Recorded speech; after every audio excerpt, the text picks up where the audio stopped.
Biz hazırda Maltanın Medina şəhərindəyik. Buna çox vaxtı səssiz şəhər də deyirlər. Nəyə görə səssiz şəhər deyirlər? Çünki maşın falan çox azdır.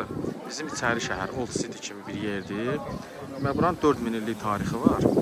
Və burada məşhur Game of Thrones serialı da burada çəkilib. İlk səhnələri burada olub. Bir vaxtlar bura Maltanın paytaxtı elan olunub.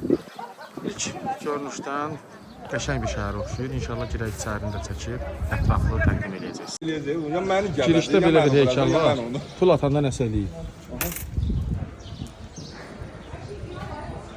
O. Şu? Çox baha işləyirsən ha. Şəhərin için gəzmək üçün belə bir faytonlar var. Sorry, how much this one? 25? 35. Ha, 35 euro. Bahadır.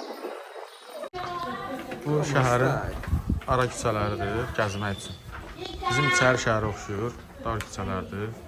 Amma maraqlıdır. Belə bir mağazin var Medina'da. Geçən aksesuarlar falan satırlar. İkinci mərtəbəsi də var. Burada maraqlı bir aksesuar var. Belə bir şey.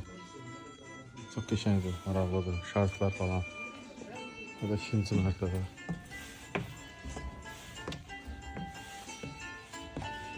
Heykəllər falan. Çox şeylər var burada.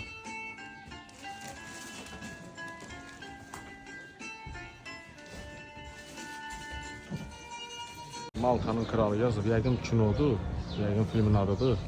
İçəridə də onların aktyorların demək olar ki, canlı təsvir edirlər.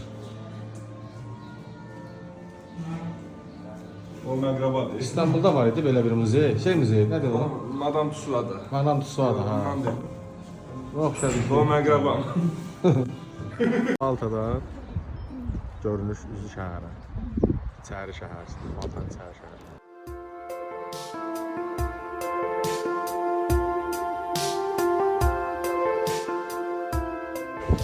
Medina'nı gəzdik. İndi isə gedirik növbəti şəhərləri gəzməyə.